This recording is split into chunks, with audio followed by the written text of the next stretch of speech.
नमस्कार फ्रेंड्स, मैं आज आपके लिए उषा महाजन जी की एक कहानी इस बार सुना रही हूँ। तो शुरू करते हैं कहानी इस बार। नहीं, भूली तो कुछ भी नहीं हूँ, सब याद है शुरू से लेकर। मैं कितनी नर्वस सी, हड़बड़ाई सी, और तुम बिल्कुल आश्वस्त होकर बैठे थे अपनी सीट पर। सीट यानी तुम्हारी वो प्रभावशाली गद्दीदार घूमने वाली कुर्सी। बेशक तुम लोगों को सुना सुनाया कुछ थोड़ा कुछ मेरे बारे में जानते ही होगे, पर एक ही मुलाकात में इतने औपचारिक हो बैठोगे, ये प्रत्याशा तो मैंने नहीं की थी। और मुलाकात भी कहाँ, आर्ट गैलरी की उस सोफिस्टिकेटेड भीड़ भाड़ में। बोलने से पहले पता नहीं क्यों मैं हमेशा से ही इतनी संकोची रही। अभी सोच ही रही थी कि किस तरह शुरू करूं कि स्पेस्टिक सोसाइटी द्वारा आयोजित फेट की कुछ टिकटें आपको ही लेनी होंगी कि तुम शरारत से मुस्कुराते हुए पूछने लगे, फ़ोन क्यों नहीं किया? बस ऐसे ही आपने भी तो। हंसते हुए तुमने अपने सामने से फाइलें सरकाई और दोनों कोहनियाँ मेज़ पर टिकाते हुए सामने को कुछ झुक झुक कर मेरी ओर भरपूर ताकते हुए बोले, अच्छा छोड़ो, कॉफ़ी पियोगी? झिझकते हुए मैंने हामी भरी। तो चलो। कुर्सी पीछे खिसका, पतलून की जेबें दोनों हाथों से थपथपाते हुए तुम तो उठ भी खड़े हुए। कहाँ चल रहे हैं हम? बस बरबस ही मेरे मुंह से निकला। कॉफ़ी पीने का मज़ा तो बस पार्क होटल के। लेकिन वहाँ तो मुझे सब जानते हैं, नितिन के यहाँ के साथ भी वहाँ। मैंने ज़रा घबरा कर कहा। तुम्हारी मुद्रा एकदम गंभीर हो आई। जानने को क्या, ऐसे तो तुम्हें सभी जगह कई जानने वाले मिल जाएंगे। बी बोल्ड गर्ल, दुनिया का सामना करने की हिम्मत तो तुम्हें जुटानी ही होगी। पलके उठाकर मैंने एक नज़र तुम्हें देखा। तुम ध्रुव न थे ना, अटल अडिग अपनी बातों पर। तुम पर भरोसा किया जा सकता था। अद्भुत आश्वस्ति से मन भर उठा। तुमसे जुड़ा सब कुछ कितना गरिमामय लगा। तुम्हारा वो वातानुकूलित कक्ष साफ सुथरा चमकता हुआ, तुम्हारी लंबी चौड़ी मेज़ पर बिछा सांवला शीशा, पैरों के नीचे गुदगुदा सलेटी कालीन और कोने में सफ़ेद गमले में सजा बॉटल पाम प्लांट। जितनी उत्कृष्ट तुम्हारी रुचियाँ, उतना ही शालीन सुंदर तुम्हारा व्यक्तित्व। कक्ष का स्प्रिंग दरवाज़ा खोलकर एयर इंडिया के महाराजा सरीखा झुककर तुमने कहा, कम ऑन। कॉफ़ी पीना अपने आप में कोई मकसद नहीं होता। तुम चाहते थे मैं कुछ बोलूं, मन में भरा सब कुछ उड़ेल दूं तुम्हारे सामने, और तुम हथेलियों पर धर कर उसे तराशी गई काष्ठ मूर्ति के बुरादे की भांति एक फूंक मारकर ही उड़ा सको। पर भीतर सब कुछ इतना हल्का कहाँ था जो अनायास ही उठाकर बाहर ले आती। तुम एक टक मुझे निहारते रहे। कणिका, कितना सुंदर नाम है तुम्हारा। बाय द वे, किसने रखा तुम्हारा नाम, कुछ पता है? मम्मी ने या पापा ने? निश्चय ही मेरा मूड बदलने के लिए तुम ऐसी बचकानी बातों का सहारा ले रहे थे। पर मैं भी तो कितनी नीरस हुआ करती थी, बोरियत की हद तक। वैसे ही मुंह लटकाए बोली, माँ ने। पापा तो? बात तो पूरी भी नहीं थी कि तुम समझ गए। तुम भी तो 29 सालों की परिपक्व युवती को किस कदर बहलाने की कोशिश में लगे थे। बात बदलकर तुम बोले, तुम्हारी मम्मी तो स्टेज आर्टिस्ट थी ना, आजकल शायद डायरेक्शन। बहुत पहले कभी मैंने भी उनका एक प्ले देखा था, नाम तो याद नहीं, पर इतना याद है कि बहुत अच्छा अभिनय किया था उन्होंने। बिल्कुल जेन्युइन रोल, तो एकदम जहन में जैसे उतार कर।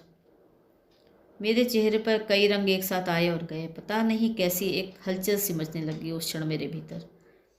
अपने आसपास बैठे लोगों की उपस्थिति से निरपेक्ष में बौराई से चीख पड़ी, don't say that, I hate my mother.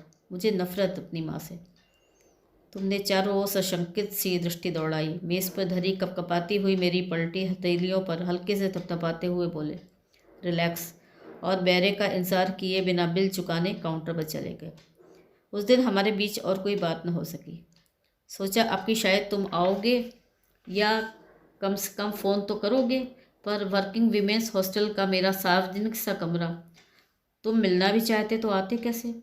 तुम्हारी उम्र, तुम्हारी पद की प्रतिष्ठा, तुम्हारा सामाजिक स्तर, जानती थी सब तुम्हारे आड़े आते होंगे। फ़ोन भी तुम मुझे नहीं कर सकते थे। दफ्तर का नंबर मिलाकर एक्सटेंशन मांगना कभी किया था तुमने अपने आप? हॉस्टल में करते तो पता नहीं कौन उठाता, क्या क्या पूछता, और फिर मैं मिलती भी या नहीं। पर कोलकाता की दुनिया भी कौन सी बहुत बड़ी थी। बैसाखी के पंजाबी मेले में तुम एक खूबसूरत से बच्चे के साथ मैरी गो राउंड के पास दिख गए। मुझे देखकर तनिक हकबकाए, फिर तत्काल ही बच्चे से बोले, सनी से हेलो टू आंटी। इतना प्यारा सा तुम्हारा बेटा, छोटा होता तो गोद में ही उठा लेती। 7-8 साल के लड़के भी औरतों के स्पर्श से कैसे शर्मा जाते हैं। कैसा लाल सुर्ख सा हुआ जा रहा था वो, जब मैंने उसके भरे भरे गालों पर झुककर चूम लिया था। पीछे से आ रही पत्नी और बेटी से भी परिचय कराने को तुम बाध्य थे।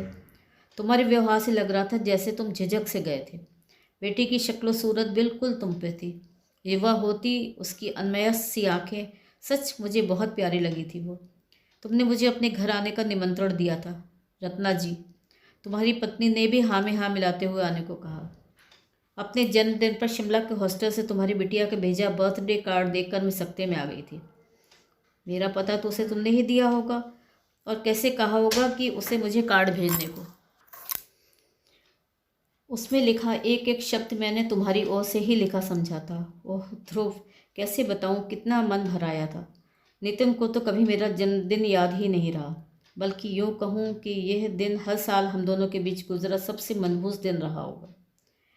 खैर, याद करने की बात करते हो तो उसके साथ बिताया भी कहाँ भूल पाई थी आज तक। नितिन के लिए तो घर एक सराय ही था।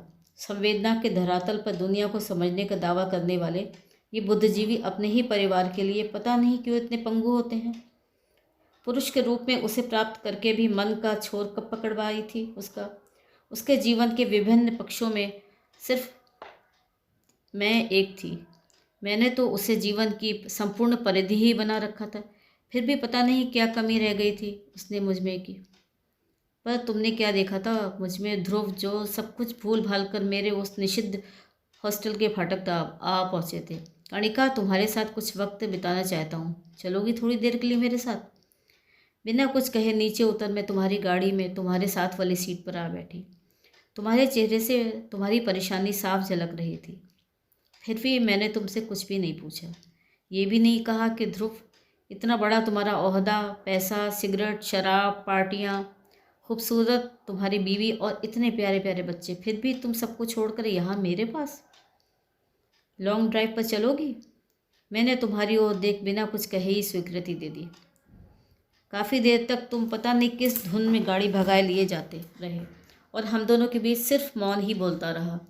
अचानक तुम्हारे लटके हुए चेहरे पर मुस्कान तेरी और तुमने मेरी ओर मुखातिब होकर पूछा, क्यों, कैसा लग रहा है कणिका? दोनों ओर हरे हरे धान के खेत, बीच से दौड़ती काली कजरारी सड़क, ऊपर तैरते सलेटी अंधेरे पर छिटके कुछ एक तारे। समा इतना शांत निस्तब्ध कि हवा को काटती गाड़ी की रफ्तार का शब्द भी ध्यान में बाधा नहीं डाल रहा था।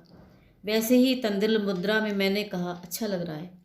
अच्छा कणिका, अगर मैं तुम्हें सिर्फ कनू कहो तो? मैं कुछ चौंकी। कहती क्या? मुस्कुरा भर दी। तुम कणिका भी कहते रहते तो भी मैं तुम्हारे हृदय के भीतर हो रही उथल पुथल को समझ सकती थी। जानती थी हर इंसान अपने अंतर मन के उस खाली कोने को भरने के लिए कितनी ही मृग मरीचिकाओं से टकराने के बाद भी हिम्मत नहीं हारता। मैं भी बस अपनी ओर से ही आश्वस्त नहीं थी। दूध का जला छाछ भी फूक फूक कर ही पीता है ना। तुम भी तो कितने अनुन्मय थे ध्रुव। पल भर में फिर कैसे उदास हो बैठे। आंखें तुम्हारी सड़क पर लगी होकर भी न जाने कहाँ विचरने लगी। आज मन बहुत भारी है कनू। मैंने तुम्हारी ओर उत्सुकता भरी दृष्टि से देखा, जैसे कह रही हूँ कि तुम मेरे साथ अपने मन का बोझ बांट सकते हो या मुझ पर ही सारा उड़ेल सकते हो। तुम समझ गए थे। बोलते गए, जानती हो इस शहर में मैं घर से भागकर आया था। नहीं, उसे भागना भी नहीं कह सकते। पढ़ाई पूरी करके नौकरी की तलाश में, ये कह सकते हैं कि मैं अपनी जिम्मेदारियों से कतरा कर भाग कर आया था। छोटे छोटे भाई बहन और माँ बाप में दिन रात की कलह, अभाव, गरीबी, मैं उन सबसे भाग कर चला आया था यहाँ आकर कई महीनों तक मैंने उन्हें अपना पता भी नहीं भेजा। नौकरी मिलने के बाद एक बार गया था और अधिक निराश होकर ही लौटा था। उसके बाद से मैं हर महीने उन्हें लगातार पैसे भेजता रहा हूँ, पर गया वहाँ कभी नहीं। और मैंने उन्हें साफ साफ जतला भी दिया था कि कोई कभी मेरी ज़िंदगी में किसी तरह की दखल देने की ज़रूरत न करे। रत्ना से शादी भी मैंने खुद ही की थी, अपनी मर्ज़ी से। पर कनू, पता नहीं क्यों मैं चाहकर भी उनसे कभी कट नहीं पाता। जब भी अकेला पड़ता हूँ तो मैंने देखा तुम्हारे माथे की तनी नसें पिघल कर आंखों में उतर आई थी। पिताजी बहुत बीमार हैं। छोटे भाई का ख़त आया है। कि इलाज के लिए उन्हें कोलकाता, पर रत्ना नहीं मानती। कहती है कि मैंने शायद पहली बार अपनी ओर से स्टीयरिंग पर टिके तुम्हारे हाथ को छुआ और तुम्हारी ओर देखा। सड़क किनारे लगाते हुए तुमने गाड़ी रोक दी। मेरे दोनों हाथों को अपनी हथेलियों में भरते हुए तुमने उन्हें चूमा और उन्हें धरे धरे ही मुझे देखते रहे। झुंडों से बिछड़े दो हिरण शावकों से हम तुम। अपना दायां हाथ बढ़ाकर तुमने मुझे अपने करीब समेट लिया। मैंने तनिक भी प्रतिरोध नहीं किया।